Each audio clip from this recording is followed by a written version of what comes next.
My plan is to hide, to avoid, but if I get busted, or if I get captured, I'm not going to do a Rambo, I'm going to do a Ghandi. If I get captured, I'm not going to do a Rambo, I'm going to do a Ghandi. If I get captured, I'm not going to do a Rambo, I'm going to do a Ghandi. Alright, this is Rudy, and I wrote a letter to Schaeffer because I see that in some parts of the trial transcript this Ghandi Rambo is mentioned, and yet in the U.S. Observer article it says the jury was not allowed to hear the audio, and so it was a little bit confusing, right? And so I asked Schaeffer to clarify it for me. It's like, did the jury hear that or did they not hear that? And here's what he wrote back. He said, Rudy, no, the jury never heard the recordings of me saying I was going to pull a Ghandi, not a Rambo.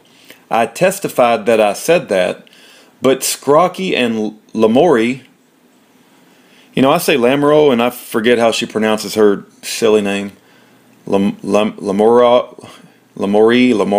I don't know. I'll just call her Lamoureux.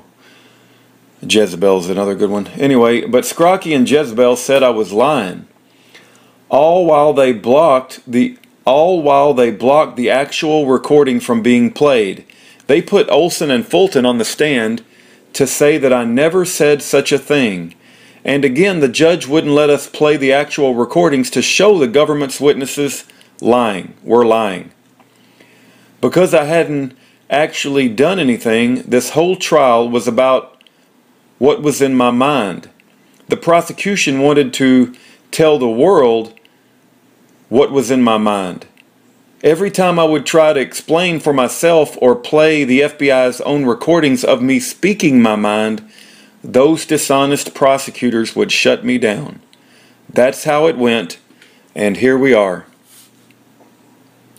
You know, the fact he wasn't allowed to play, I want to pull a Ghandi and not a Rambo, that is a horrific miscarriage of justice, because I believe that one statement would have told the jury exactly what's going on in the mind of Schaeffer Cox at that time. But all he was allowed to do was to say that he said it, and then the government witnesses said that he didn't, and then he wasn't allowed to play the recording. Absolutely horrific prosecutorial misconduct. I think there's all kinds of withholding exculpatory evidence, Brady violations, NAPU violations. Absurd. My plan is to hide, to avoid, but if I get busted, or if I get captured, I'm not going to do a Rambo, I'm going to do a Ghandi. If I get captured, I'm not going to do a Rambo, I'm going to do a Ghandi. If I get captured, I'm not going to do a Rambo, I'm going to do a Ghandi.